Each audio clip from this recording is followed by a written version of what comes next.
നിങ്ങളെ കയ്യിൽ എന്തെങ്കിലും പരിഹാരം ഉണ്ടോ എന്നൊന്ന് കമൻറ്റിൽ പറട്ടോ. ഇതാണ് എഗ് ബോയിലർ, കണ്ടല്ലോ. ഞാൻ മുട്ട പുഴുങ്ങാൻ വേണ്ടിയിട്ട് കെറ്റിൽ വാങ്ങണം എന്നുള്ളൊരു പ്ലാൻ ഉണ്ടായിരുന്നു. ഞാൻ മുട്ട പുഴുങ്ങിയെടുത്തോളം എക്സ്പീരിയൻസ് വെച്ചിട്ട് മിനിമം 2 എണ്ണം പൊട്ടും ഞാൻ മുട്ട പുഴുങ്ങിയാൽ. അപ്പോൾ പിന്നെ ഇത് കണ്ടപ്പോൾ ഇതിലാകുമ്പോൾ പിന്നെ പൊട്ടുമല്ലോ. ഇതിൽ കണ്ടോ, ഇതിലിങ്ങനത്തെ ഒരു സാധനം വരുന്നുണ്ട്. ഇതിൻ്റെ അടിയിൽ വെള്ളം നിറച്ചിട്ട് സ്റ്റീം ബാത്ത് തന്നെ ചെയ്യുക. സ്റ്റീം കൊണ്ടാണ് ഇത് ബോയിൽ ചെയ്യുന്നത്. അപ്പോൾ ഇതിൽ വെച്ചാൽ പൊട്ടൂല എന്നുള്ളൊരു വിശ്വാസത്തിലാണ് വാങ്ങിയത്. പക്ഷെ ഇതിൽ വെച്ചാലും പൊട്ടും. എന്ത് സംഭവം എന്നറിയില്ല. ഇതിൽ മുട്ട ഇളകുന്നൊന്നുമില്ല. ഞാൻ അങ്ങനെ നോക്കിയിരുന്നു. അപ്പോൾ ഇങ്ങനെ മുട്ട ഓപ്പണായി വരുന്നത്, ബ്രേക്കായി വരുന്നത് നമുക്കിങ്ങനെ കാണാൻ പറ്റും. അപ്പോൾ ചില മുട്ടയിൽ ഇങ്ങനെ ചെറിയൊരു ക്രാക്ക്, ഈ ഒരു മുട്ട നോക്ക്, ഇത് കാണുന്നുണ്ടോ അറിയില്ല, ചെറിയൊരു ക്രാക്ക് കാണാനുണ്ട്. ആ തുടക്കത്തിലേക്ക് കാണും. ക്രാക്കല്ല, ഒരു ചെറിയ വര കണ്ടോ. ഈ വരയുള്ള ഭാഗത്താണ് പൊട്ടുന്നത്.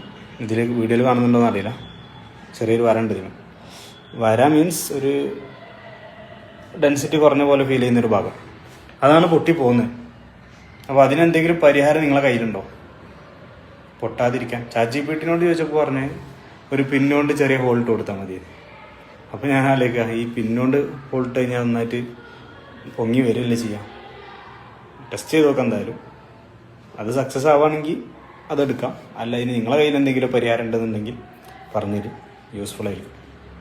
ChatGPT പറഞ്ഞ സ്ഥിതിക്ക് നമുക്കൊന്ന് എക്സ്പെരിമെൻറ്റ് ചെയ്ത് നോക്കാം. അപ്പോൾ അടുത്ത വീഡിയോയിൽ കാണാം.